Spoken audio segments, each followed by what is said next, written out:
एकदम प्रसव ने देखा कोई हिंसक जीव आ गया, दौड़ के उधर पहुंचे जहां गाय वो रमाल रही थी। तो उन्होंने अपनी तलवार लेके जोर से उस शेर में मार दी। कहते हैं कि शेर को तो झरपटाई सी लगी, लेकिन वो गाय को ज्यादा लगी। एक तो वैसी घायल लहरी गाय शेर के पकड़ने से, और फिर उनकी तलवार का संपर्क हुआ, गाय की मृत्यु हो गई। और सब आए, आकर कहने लगे, हे गुरुदेव, हमसे अपराध हो गया है। क्या अपराध हो गया है? गुरुदेव, हमसे गौ हत्या हो गई, अब हम जीना नहीं चाहते, आप आदेश दो, अब मैं बस ये छोड़ के अपना जीवन बस वन में बिता देना चाहता हूं, मर जाना चाहता हूं मानो। अब थोड़ा सा विचार से करना, आजकल गाय किसी पूछे जाए कि गांव गांव में डोले करें, है ना? आज गाय की पूछ लीजिए ना, गाय की पूछा की तो पता हो ना, और घर घर पे देंग रहे थे, भैया दोषी है, गैया मर गई है, डांट दो। ये सब धोखेबाज लोग हैं। पहले जब किसी से गौ हत्या हो जाती थी तो गांव में उन्हें घुसे हो, गांव से दूर है कि निकट जाए करे, उनके भैया एक दोषी है, गांव में मुंह दिखाने लायक नहीं है, कोई डांटना चाहे तो डांट दो, भिक्षा कर दो, ऐसे निकट जाऊंगा। और गंगा पे जाके भंडारों करते करे जाते दोस्त दूर रह जाए। अब तो बिजनेस है, हर जगह लोगों ने व्यवसाय ढूंढ रखा है बड़ा। महाराज उन्होंने अपने जीवन को वैसे त्याग दिया। उसके उपरांत श्राद्ध मनु के पुत्र थे नृग। नृग बहुत बड़े दानी थे। ऐसा लिखा है, पृथ्वी के कणों को गिना जा सकता है कदाचित, आकाश के तारों को गिना जा सकता है कदाचित, लेकिन नृग ने जितना दान किया उसे गिनना संभव नहीं है। इतना बड़ा दान गाय दान करता था। सोने में सींग मड़वाते, चांदी में खुर मड़वाते, बढ़िया झूल डालते, हाँ हमेल डालते उसके बढ़िया सी। जिनके यहाँ पहले बैल रहे हैं उन्हें पता होगी झूल कितनी जोर की हो करे। और ऐसी साफ रही का मेहमान के नीचे बिछाए दो तो खुशी तो सो जाए, गद्दा काम करे। हाँ बहुत, जिनके यहाँ जिन्होंने देखी उन्हें पता होगा। बच्चे ने तुम कह रहे होंगे कहाँ दिन नहीं कथा बतावे। ऐसी झूल होती थी, ऐसी सेवा होती थी पहले तो महाराज। और राजा दान किया करते थे। एक नई घटना घटी देखो। और घटना क्या कि राजा जो डेली गाय दान करते थे, 10,000 गाय, 20,000 गाय, जितने भी ब्राह्मण आ जाए उनको दान देते थे। एक दिन किसी ब्राह्मण के दरवाजे से एक गाय खुल के भागी आई। ऐसी खूंटा में से खुल गई। अब खुल गई तो गैया तो कहता है, राजन ये गाय मेरी थी जो आपने दान की है, आपने याद करो परसों मुझे दान किया था। और अभी बार जो लेके जा रहा बोले, राजन ये आपने अभी दान की थी मुझे, ये गाय मेरी है, और ये कह रहे हैं अपनी अपनी बता रहे हैं। तो बताइए राजा कहा कहनी चाहिए? राजा ये कहनी चाहिए, कोई बात ना भैया, देखो ये भूल मोते है ये, आप और 2-4 गाय और ले जाओ फालतू, हे ब्राह्मण दे लड़ोगे। पर राजा ने ऐसे न कही। राजा एकदम बोला, है लड़ते क्यों? अरे तुम सबको गाय में ही तो दान करता हूं। बोला अच्छा तो तू दान करता है। पहले वाले को कितनी बुरी लगी। और जब अभी लेके जा रहे हो वहां पे का बीती होगी। बोले या का मतलब राजा तू ये सोचता है कि हम जो हमारे यहाँ गाय तेरी वजह से? अरे तू दान करता है वो तो हम तेरा दान स्वीकार कर लेते हैं। और नहीं बाजे बाजे महात्मा बाजे बाजे ब्राह्मण ऐसे कि धुतकार देते हैं, नहीं हमें नहीं चाहिए, फटकार देते हैं। क्रोध आ गया। बोले का अच्छा तुझे इतना अहंकार के तू हमें समझ तू गाय दान करता है? जा हम साफ देते हैं, तू गिरगिट बनेगा। रंग बदलता है। दान किया और दुख माना नरक का मार्ग है। आपको एक हकीकत की घटना बताता हूं। ज्यादा ज्यादा 80 साल 100 साल वही। और आप लोगों को पता भी होगा, खुर्जा में एक गंगा साई जटिया थे, नथुमल राम साई के भाई, चचेरे भाई। वैसे खुर्जा पूरे जटियों का है, ज्यादातर बढ़िया पैसे वाले थे।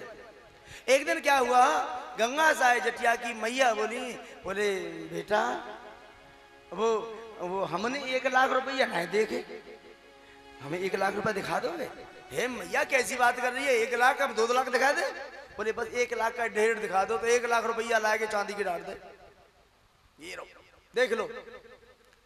अब देख लिया, मैया बड़ी खुश भई, बोले 1 लाख रुपया इतने हुए, पहले रुपया पैदा ना हो एक। हाँ, अब मैया देख के बड़ी प्रश्न हुई, बोले बेटा एक काम कर सको? बोले क्या? बोले इनको दान कर दो। माँ तू कहती है तो बिल्कुल दान कर दो, हमारे पास कोई कमी थोड़ी है, रईस थे ये लोग। एक चलो ठीक है, मैं किसी ब्राह्मण को लाता हूँ। गए और जाके देखा एक पंडित जी कथा करके आ रहे, अब उन्हें दक्षिणा में 1 रुपया चले आ रहे। उन्होंने कही पंडित जी चलो हमारे सेठ जी बुला रहे हैं, सेठ जी की मैया बुला रही है, आप इतना चलियो। बोले भैया हमें देखो बुलाते रहेगी, कथा करके आए ना देर चलो तुम। अच्छा वो विशेष काम है? हाँ विशेष काम है, कुछ दिखवान हो 15 में मानो। आए गए सब, आने के बाद वो गंगा साई जटिया बोले कि ब्राह्मण देव ये पैसे देख रहे हो? बोले हाँ ये तो बहुत पैसे हैं।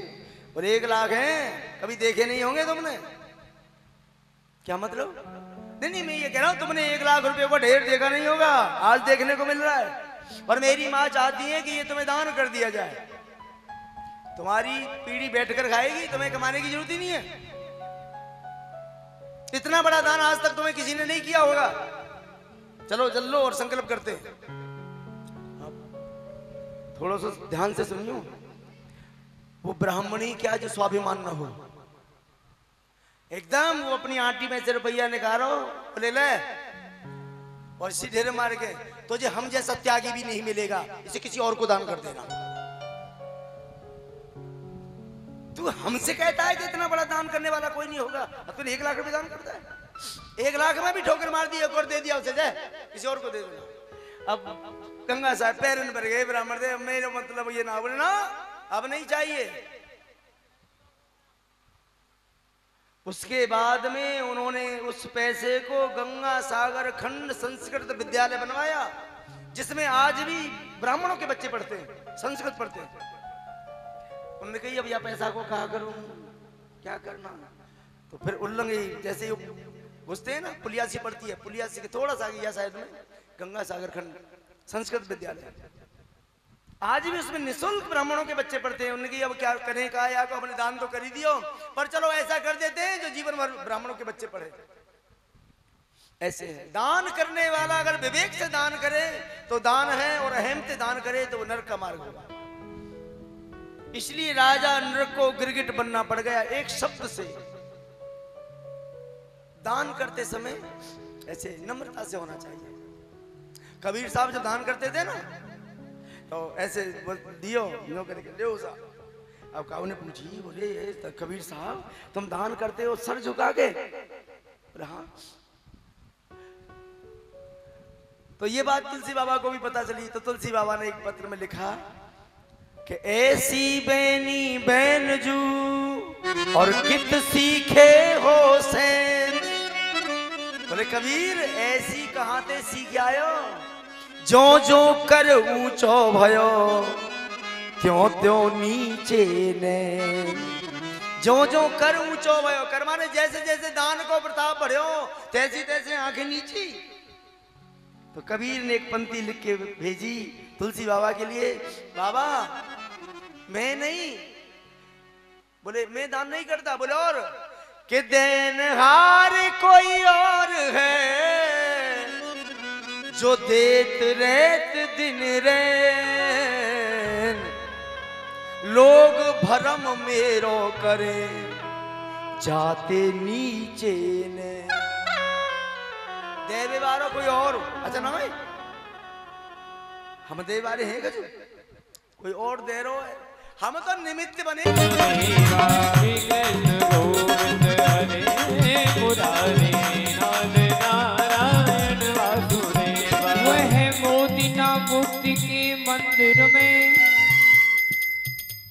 प्रमोद भरा ब्रज धाम में है, जितनी छवि और अनंत कहाँ, जितनी छवि सुंदर श्याम में है। सच में न सरोज सुधा कर में, वो भराट लटा अभिराम में है। इतना सुख और अनंत कहाँ, जितना सुख कृष्ण के नाम में है, जितना सुख कृष्ण के नाम में है, जितना सुख कृष्ण के नाम में है। वह और की आस करे न करे, जिसको आश्रय हरि नाम का है, उसे स्वर्ग और मुक्ति से लेना है क्या, निवासी जो वृंदावन धाम का है, निजवासी जो निज धाम का है, निजवासी श्री वृंदावन धाम का है। बस सार्थक जन्म उसी का है, प्रेमी चाकर जो श्याम का है। राधा माधव के भजन बिना जग में जीवन किस काम का है, जग में जीवन किस काम का है। जय जय राधा रमण हरि बोल, जय जय राधा रमण हरि बोल, जय जय राधा रमण हरि बोल, जय जय राधा रमण हरि बोल। हरि बोल हरि बोल, कृष्ण बोल कृष्ण बोल कृष्ण बोल, हरि बोल हरि बोल हरि बोल, कृष्ण बोल कृष्ण बोल कृष्ण बोल। जय जय राधा रमण हरि बोल, जय जय राधा रमण हरि बोल, जय जय राधा रमण हरि बोल, जय जय राधा रमण हरि बोल। बोली बांके बिहारी लाल की जय। महाराज अब तो सुखदेव भगवान कहते हैं, राजा नरक को गिरगिट योनि प्राप्त हुई, कृकलाश बना, बाद में भगवान का दर्शन करके उसका उद्धार होगा श्री कृष्ण के दर्शन से। आगे कहते हैं, श्राद्ध मनु के पुत्र थे सरियाती, जिनकी बेटी थी सुकन्या, जो च्यवन ऋषि के लिए भी आई। कैसे कहते हैं, सुकन्या नाम तस्यासी। देखा है एक कोई मिट्टी का सा ढला है और उसमें दो छिद्र हैं, उनमें से प्रकाश निकल रहा है। इसने कांटा लिया और उसमें चुबा दिया। जैसे ही उसमें चुबाया है, उसमें से रुधिर निकलने लगा और रुधिर निकला, बस पूरी जितनी भी सेना थी, सबके जब सहयोगी जन, उनका मलमूत्र अवरुद्ध हो गया, रुक गया, दम घुटने लगा। एकदम राजा सरियाती भागे भागे आए, कहने लगे, अरे किसने संत के आश्रम पे आके गलती की है, कुछ गड़बड़ किया है, इसलिए हमारा दम घुट रहा है, ऐसा लग रहा है कि मर जाएंगे। सुकन्या भागी भागी आई, कहने लगी, पिताश्री हमसे गलती हो गई, हमारा दम घुट रहा है। क्या हो गया बेटा? चलो एक स्थान, वहां पर विशेष घटना हो गई। क्या हो गया? देखो एक कोई मिट्टी का सा डला था, उसमें से प्रकाश निकल रहा और मैंने बस अनायास उसमें कांटा चुबो दिया, उसमें खून निकल रहा है और तब से मेरा दम घुट रहा है। राजा ने उस मिट्टी को हटा के देखा तो उसमें च्यवन ऋषि बैठे साधना कर रहे थे। राजा ने क्षमा याचना करते हुए कहा, हे ऋषिवर, हमसे गलती हो गई, क्षमा कर दो। हे ऋषिवर, आपके आश्रम पर आके हमारे प्राण संकट में आ गए, हमें क्षमा कर दो, बार बार आपसे याचना करते हैं। तो च्यवन ऋषि ने कहा, जिसने गलती की है उसे मेरी सेवा में छोड़ जाओ और जाओ, ठीक हो जाओगे। इससे क्या समझ में आ रहा है? आप कभी भी किसी आश्रम पे जाओ, गोलागढ़ी वाली मैया के उस आश्रम पे, मंदिर पे जाओ तो छेड़ाखानी मत करना। कभी वृंदावन जाते हैं, निधिवन में, मधुवन में, उधर जाते हैं तो कहते हैं इन पत्तियों को तोड़ना मत, इन्हें टच मत करना, बस दर्शन करो, घूम के चले जाओ। ना जाने कोई वृक्ष संत बन के उधर हो, किसी से ऐसे नहीं, टच नहीं करते, और नहीं तो फिर पछताना पड़ेगा। महाराज अब तो च्यवन ऋषि के हाथ में अपनी बेटी का हाथ दे दिया, एक ही बेटी और कुछ बेटा था नहीं, रह के चले आए और उसके उपरांत अपने राज्य में आ गए सकुशल। अब रहते, अब इधर क्या होता है, धीरे धीरे समय व्यतीत हो रहा है। एक दिन अश्विनी कुमार आए जो देवताओं के चिकित्सक हैं, वैद्य आए और आके देखा एक रूप बनाया सुंदर, और सुकन्या भी बैठी बूढ़े बाबा के पास। तो उनसे कहने लगे, ए देवी इस बुढ़े के पास क्या करें, बैठियो हमारे साथ आ जाओ।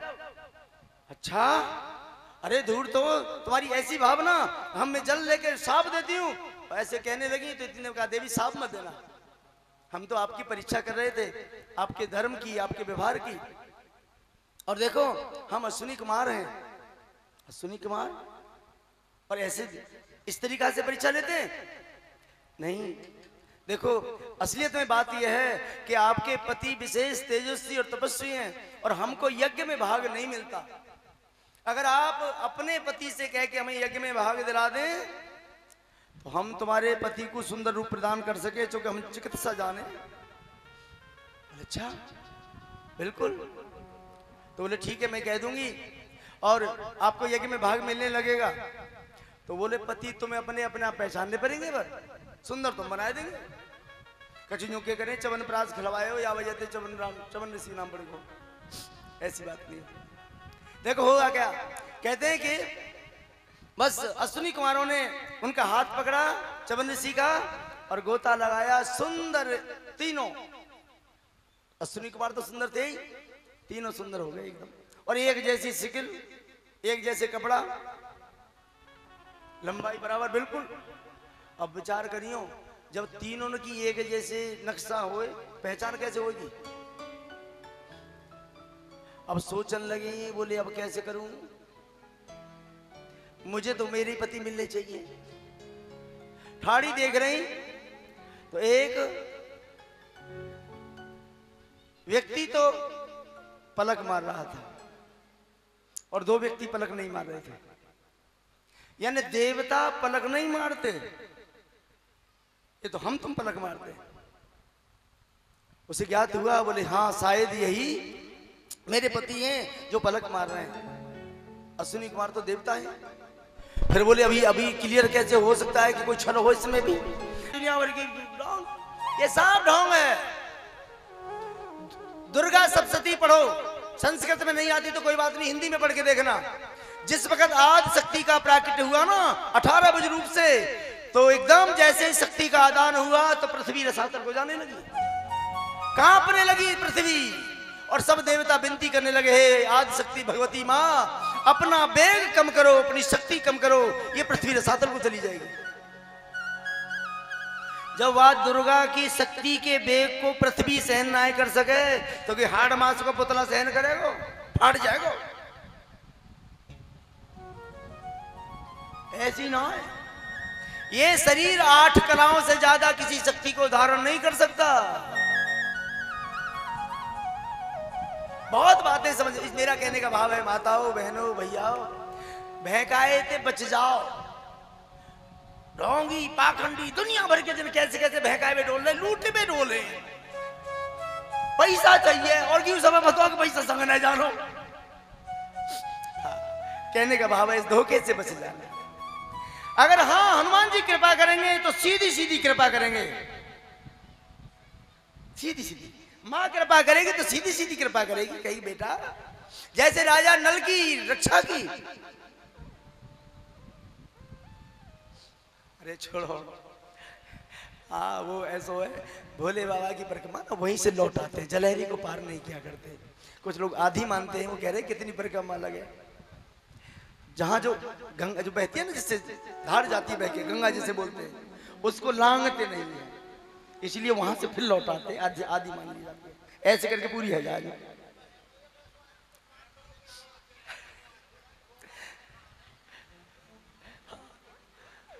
तो कहने का भाव है। और वैसे एक बात है, वो तो हमने मान राखी है, और पूरा विश्व तो भोले बाबा ही को है, पूरा विश्व भोले बाबा को कहूं कर लो। अरे महात्मा तो अंगूठा पे जल देते हैं, वही भोले बाबा मानने। ये हमारे मानने की है कि हमने जिसको जल दिया है उसे हम लांघना नहीं चाहते, वो पवित्र जल है, इसलिए वहीं से लौटे हम। बोलिए वृंदावन बिहारी लाल की जय। और नहीं तो अब जब गणेश जी ने दही खाई, जब कैसी दही होगी? तो देवता भागे ढोल रहे दुनिया में। उनने कही एक बात है, सबसे बढ़िया अपने माँ बाप की दे ले ना, उनसे बड़ा भोले है कोई? ऐसे ये वो कथा वही सीख देती है कि जैसे गणेश जी ने अपने भोले बाबा की, गौरा मैया की प्रदक्षिणा की तो त्रिलोकी की प्रदक्षिणा हो गई। इसलिए मैं कहता हूं कि अपने माँ बाप को रिझा लो, आपकी सैकड़ों भागवत हो गई। हाँ चलो अब इसके बाद कथा की तरफ चलते हैं। महाराज देखा एक व्यक्ति पृथ्वी पर हैं और दूसरे दोनों जो पृथ्वी से ऊपर अपने का हाथ पकड़ लिया, वही चमरसी। अश्विनी कुमारों ने कहा देवी तुम धन्य हो, तुमने वाकई अपने पति को पहचान लिया। फिर बाद में महाराज चवन ऋषि ने देखा मेरा जीवन सफल हो गया इन अश्विनी कुमारों की वजह से। अश्विनी कुमारों से कहा देखो मैं तुम्हें यज्ञ में भाग जरूर दिलाऊंगा। एक दिन राजा सरियाती आए, आकर उन्होंने जब पूछा बेटा ये सब क्या है, ये कौन है? तो उन्होंने कहा एवं प्रवाणम पितरम इष्ममाना शुचिस्मिता उवाच तात जा माता तस्सैवानु भृगुनंदन। हे तात ये वही भृगुनंदन आपके दामाद चवन ऋषि है। कैसे हुआ? सारी बात बताई, अश्विनी कुमारों की वजह से हुआ। लेकिन अब आप यज्ञ कराओ। तो यहां पर चवन ऋषि ने राजा सरियाती का यानी अपने ससुर को पुत्र कामेष्टि यज्ञ किया और अश्विनी कुमारों को भाग दिया। जैसे दक्ष ने कह दिया था कि शंकर को भाग नहीं मिलेगा, ऐसे अश्विनी कुमार ने कार्य भेज दे बोले इनको भाग नहीं मिलेगा। और जब उन्हें भोग न मिलेगा तो अपने आप ही जड़ रह जाएंगे, मर जाएंगे बेचारे। महाराज पुत्रेष्टि यज्ञ कराया और अश्विनी कुमारों को भाग दिलाया। इनके 3 पुत्र हुए राजा सरियाती के, उत्तानवर्री, आनर्द और भूरिसेन।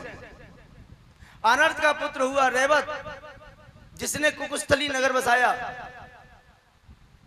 और इन्हीं के महाराज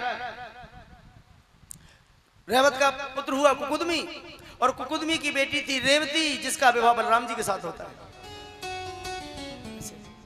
बोले बांके बिहारी लाल की जय हो। तो सुखदेव भगवान कहते हैं राजन देखो भगवान तो बड़े दयालु हैं, सब पर कृपा करते हैं जो उनकी आराधना करता है। आगे श्राद्ध दे मनु के पुत्र थे नभग और नभग के थे नाभाग और नाभाग के थे अम्बरीश जो एकादशी व्रत किया करते थे। एकादशी व्रत रहे कल है ना, अब जो कल व्रती रहे कहाँ है? उन्हें कहा तो नहीं कितने व्रती रहे कल? हाँ 4-6 जने रहे। बड़े मैया बहुत रही माई। हाँ देखो बहुत लोग व्रती रहे। अब विचार करना बहनों माताओं, ये एकादशी व्रत 3 दिन में हाँ मैया ही कर रही हैं, भैया पे तो बिजली सी पड़ रही है ना, यहाँ जगह ना है, ऐसी बात नहीं, ये मत कहिए आप। कथा प्रेमी बहुत हैं लोग, क्योंकि जगह के अभाव की वजह से मुझे भी लगता है कि इतनी गर्मी में आप लोग बैठे कैसे। मैं कल घबराएगा ऐसी गर्मी मैंने थोड़ा मेडिसिन ली। वो मामा नजर ना आए, वो बड़ी सेवा कर गए साहब, मथुरा में तो लगे रह गए। एक मामा है गांव मामा, अब जब गांव मामा है तो हमारे मामा है, हम क्या कुछ पीछे रह रहे हैं। हाँ हाँ वो जन्मजात मामा है साहब। बोल बांके बिहारी लाल की। तो चलो महाराज हाँ तो देखो एकादशी व्रत 3 दिन में पूरा होता है। 10वीं की शाम को ज्यादा भोजन नहीं करना चाहिए है ना, और 10वीं को देखो बैगन नहीं खाना चाहिए क्योंकि बैंगन का बीज पेट में रह जाता है। एकादशी को तो छूना ही नहीं चाहिए, चावल भी नहीं छूना चाहिए। पर थोड़ा सा ध्यान से सुनियो कथा है, समझ में आवेगी। एकादशी को कह रहे चावल छूना ना चाहिए, नहीं तो एकादशी व्रत में बड़ी गड़बड़ है, टूट जाता है। अच्छा, कबू जगन्नाथपुरी गए हो? जगन्नाथ महाराज जी के भोग तो खींचड़े को लगे, रोज लगे। जगन्नाथ महाराज का चो जी, उनके लिए एकादशी कहां गई? उनको तो खींचड़े को भोग लगे। ये बात नहीं है, ये पूर्ण सत्य नहीं है कि एकादशी के दिन अगर तुमने चावल छू लिया तो हाँ व्रत टूट जाएगा। ये बात ना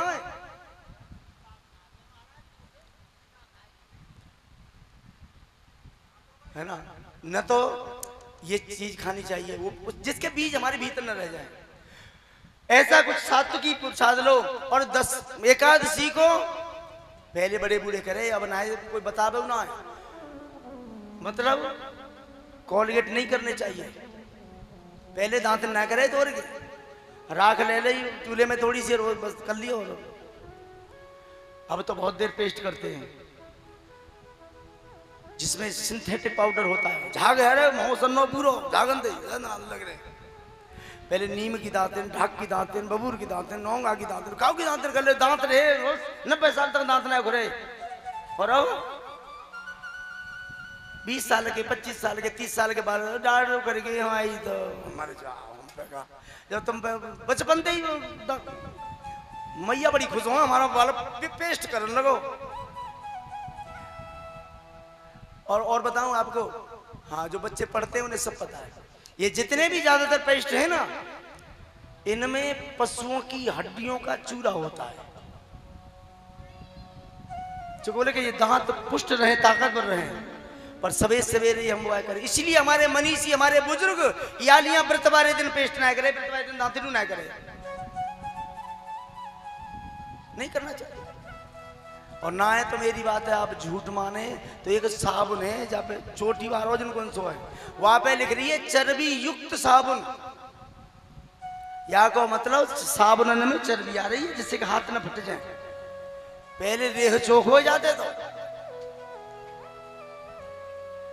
हर जगह इन लोगों ने पैसा कमाना है, इन्हें धर्म से कोई मतलब नहीं किसी को। इसीलिए व्रत वाले दिन हमारी माताएं बहनें साबुन नहीं लगाती, बृहस्पति को तो बिल्कुल ना लगा मैं ऐसे।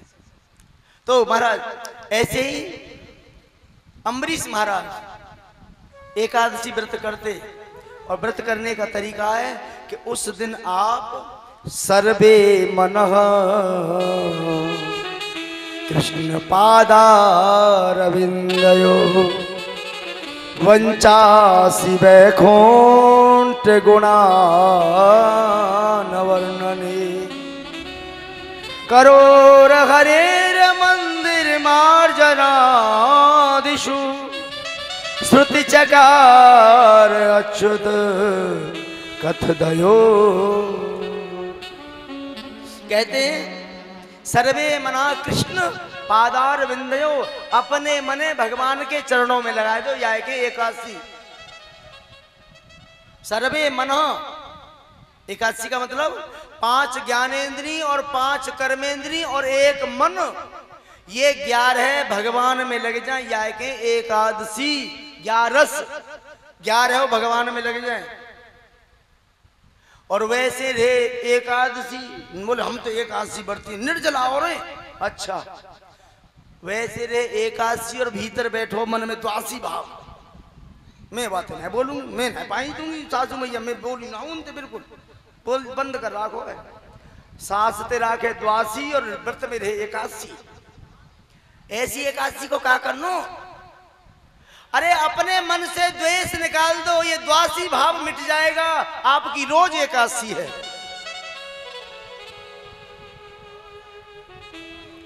भीतर से द्वासी निकली ना हो एकादशी के पीछे पड़े, ऐसे ठीक नहीं है महाराज, है ना। और फिर एकादशी को धर्म करो, दान करो, कीर्तन करो। बाबा आप वहीं चले जाओ जहां आपने गलती की है। आप अम्बरीश के पास जाओ, वही आपको क्षमा कर देंगे। मैं तो उनके अधीन हूं, यानी मैं तो हूं भगतन को दास भगत मेरे सरताज है भगत। इसलिए भक्ति करो और मस्ती से जियो, तुम्हारा कोई बाल बांका नहीं कर सकता। इस कथा से ये ज्ञान मिलता है कि भजन करने वाले के सामने अगर कोई दुर्वासा जैसा क्रोधी संत आके अपनी शक्ति का वैभव दिखाएगा, उसे परास्त होना पड़ेगा।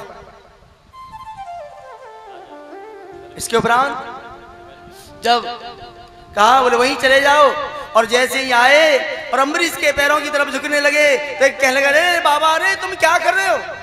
अम्बरीश, इस सुदर्शन से मेरी रक्षा करना। तो यहां पर अम्बरीश महाराज ने कहा, हे भगवान नारायण के आयुध, यदि नो भगवान प्रीत एक सर्वा गुणाश्रया सर्वभूतात्म भावेन द्विजो भवतु विज्वर। हे भगवान नारायण के आयुध, अगर मैंने मन से कर्म से भगवान नारायण की आराधना की है और मैंने संत का कोई अपमान नहीं किया, तो आप इन्हें अपने भय से मुक्त कर दो। बस ये बात कही तो सुदर्शन चक्र अब तो दोनों की प्रदक्षिणा करी और भगवान के धाम। उसके बाद में बाबा ने प्रसाद पाया और प्रसाद पाके एकादशी की पूर्णता हुई। इसलिए सुखदेव भगवान कहते हैं, राजा परीक्षित, जो तू कर्म करता है या हम तुम सब जो कर्म कर रहे हैं, उस कर्म में इतनी तत्परता होनी चाहिए, निर्भीक। बोले, मैं जो भगवान की आराधना कर रहा हूं छल से रहित होके कर रहा हूं। मैं किसी को अपमान करने के लिए रिझाऊं, कैसे हूं रिझाऊं? ऐसे बोलिए बांके बिहारी लाल की। महाराज, नहीं तो ऐसी बात ना है जो इस्लाम को मार रहे हैं तो गौ इंसान नहीं, गौ तो वही ने बनाए, गौ अलग से आएगा क्या? सब उसी ने बनाया। देखो, अब उसके उपरांत कहते हैं सुखदेव भगवान राजा परीक्षित से, राजा परीक्षित, श्राद्ध मनु के सबसे बड़े पुत्र थे इक्ष्वाकु महाराज। इनके 3 पुत्र हुए, निमि, विकुक्षी और दंडक। एक बार विकुक्षी ने झूठ बोल दिया तो इन्हें राज से भगा दिया। अरे तू झूठ बोलता है, झूठा है, राज में रहने योग्य नहीं, चला जाए यहां से, भगा दिया।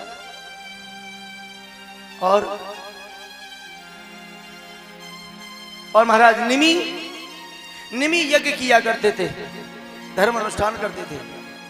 निमि ने एक दिन वशिष्ठ ऋषि से कहा, हे गुरुदेव, मेरा यज्ञ कराए दो। जैसे हमारे हरि श्रीकेश भैया गए और व्यास जी हमारी कथा कर दो, भैया कर देंगे, विचार करिए, ऐसे ही हो गए। अब जाए के महाराज जो हो गई बात, समय बता दियो। और इधर निमि तो गए, इतनी देर में दूसरे कथा भाई आ गए, आओ गए वरना। अब लोग कह रहे जल्दी लेट है रहे हैं, मैंने कि लेट तो है रहे पर दूसरे आ रहे का उनसे बात कर ले।